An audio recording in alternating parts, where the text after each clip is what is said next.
Bonjour chers frères et sœurs en Christ, bienvenue dans cette nouvelle vidéo de 7 minutes de pain quotidien du 9 avril 2025.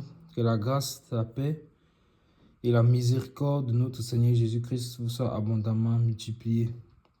Nous rendons grâce au Seigneur pour cette nouvelle journée et cette nouvelle occasion, cette nouvelle opportunité qu'il nous donne de venir dans sa parole pour effectivement avoir notre pain quotidien. Nous allons poursuivre notre lecture dans le livre de Actes des Apôtres au chapitre 3 désormais. Et nous allons lire les versets, aujourd'hui nous allons lire les versets 3, 4 et 5. Parce qu'hier nous avons lu les versets 2 et 3. Donc aujourd'hui nous allons lire les versets 4 et 5. Donc nous sommes toujours dans cette transition, cette phase de transition là, où au chapitre 3, les actes des apôtres effectivement commencent. C'est pour ça que le livre s'appelle Actes. Parce qu'il s'agit des actes des apôtres. Donc, actes, les actions, la vie, les témoignages puissants qui se sont manifestés au travers de la vie des actes des apôtres. Donc, les actes des apôtres. Et donc, ça commence ici avec cet homme. Cet homme qui était boiteux et qui se tenait à la porte du temple appelé la Belle. Et excusez-moi donc, et nous avions vu que cet homme-là, il n'avait pas d'espoir, il n'avait pas d'espérance. Tout ce qu'il espérait, c'était qu'on lui donne de l'argent. Or, le Seigneur avait prévu plus pour lui en ce jour, car toutes les conditions étaient réunies. C'était la 9e heure et il était au bon endroit. Il était où? Il était au temple. Il était au temple. Nous devons toujours nous trouver dans la présence de Dieu, toujours nous retrouver dans la présence de Dieu. Nous savons qu'aujourd'hui, le temple, le véritable temple, c'est notre corps. Jésus-Christ nous a montré à travers sa chair qui a été crucifiée à la croix. Donc, le véritable temple dans lequel Dieu veut habiter, c'est notre corps. Gardons donc notre corps, puis gardons donc notre corps saint pour le Seigneur. Car nous ne nous appartenons plus nous-mêmes. Mais notre édifice, notre corps, est maintenant le temple de Dieu, là où son esprit veut venir habiter. Excusez-moi. Là où son esprit veut venir habiter. Vous voyez? Donc, la parole de Dieu nous dit donc que cet homme-là, ce jour-là particulier, Pierre et Jean montaient au temple. Et toutes les précisions que la parole de Dieu nous donne sont importantes. Je lis dans les versets 4 et 5. Pierre, de même que Jean, fixa les yeux sur lui et dit, « Regarde-nous !» Et il les regardait attentivement, s'attendant à recevoir d'eux quelque chose. Amen. Donc, nous avions vu que cet homme-là, il n'avait pas d'espoir, il n'avait pas d'espérance. Donc, parfois, nous aussi, nous sommes comme ça. Nous sommes là, nous n'avons pas d'espoir, nous n'avons pas d'espérance. Pourtant, nous sommes dans la présence de Dieu. Cela ne doit pas être le cas. Nous devons apprendre de cette histoire et tirer les leçons. Donc, il était là, il est dans la présence de Dieu. Il ne détecte pas, il n'arrive pas à comprendre, il n'arrive pas à détecter qu'il y a quelque chose qui est sur le point de se passer dans le spirituel. Pourquoi? Parce qu'il est environné de sa maladie.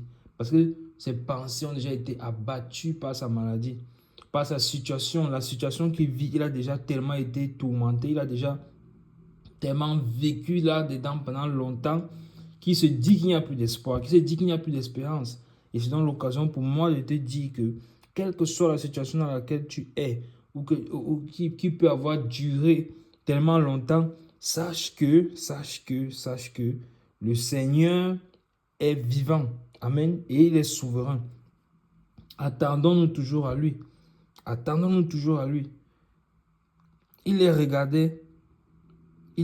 Oh, quand Pierre et Jean disent, ils fixent d'abord les regards sur lui, vous voyez. Donc, ils sont en train d'appeler quelque chose sur le plan spirituel. Parce qu'ils sont en train de fixer là, comme des personnes, pas comme des personnes, ils fixent comme, c'est-à-dire, c'est comme s'il n'est pas pour dire, comme si ce n'était pas exact. Non, ils fixent ayant la foi en fait. Ils fixent parce qu'ils ont la foi. Car la parole de Dieu dit que c'est pas la foi que nous reconnaissons que le monde visible a été créé par ce qui est invisible. Vous voyez? Donc, ce n'est pas la foi que l'on reconnaît. Ça, c'est Hébreux 11. Ce n'est pas la foi. Ça veut dire que quoi? Ce que l'on voit a été fait de ce qu'on ne voit pas. Donc là, cet homme, en fait, lui ne voit pas sa guérison. Mais Pierre et Jean voient sa guérison, en fait.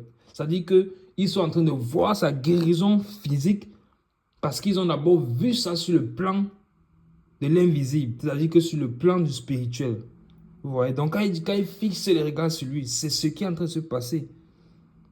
Et quand ils disent regarde-nous, ils regardent, mais ils regardent quelle est la disposition dans son regard, ils les regardent même attentivement. Mais il les regarde attentivement, mais dans son cœur, il s'attend plutôt à recevoir quelque chose de physique. Il s'attend plutôt à recevoir quelque chose de matériel. Vous voyez? Non. Bien aimé, aspirons à ce qui est élevé. Aspirons aux choses spirituelles. Aspirons aux choses célestes. La parole de Dieu dit que Dieu nous a bénis de toutes sortes de bénédictions spirituelles dans les lieux célestes en Christ. Vous voyez? Donc, de toutes sortes de bénédictions spirituelles. Elles sont où? Dans les lieux célestes en Christ. Or, nous ne voyons pas ce qui se trouve dans les lieux célestes avec nos yeux physiques.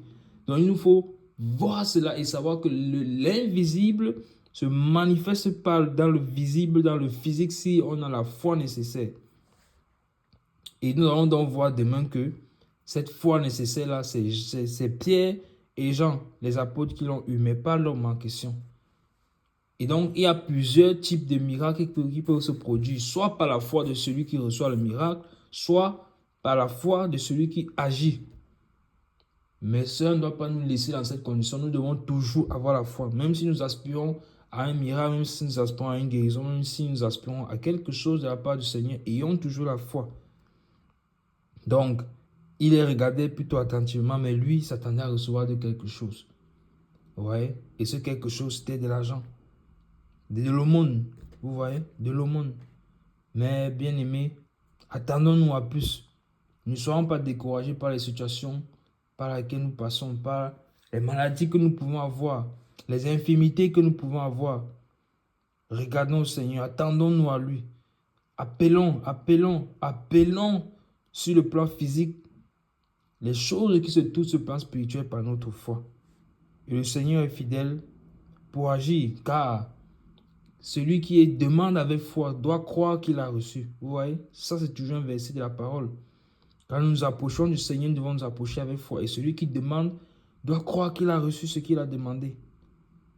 Donc nous allons nous arrêter là pour aujourd'hui. C'était tout pour les 7 minutes de pain quotidien. Demain, par la grâce de Dieu, nous allons poursuivre. Que la grâce du Seigneur soit sur vous. Shalom.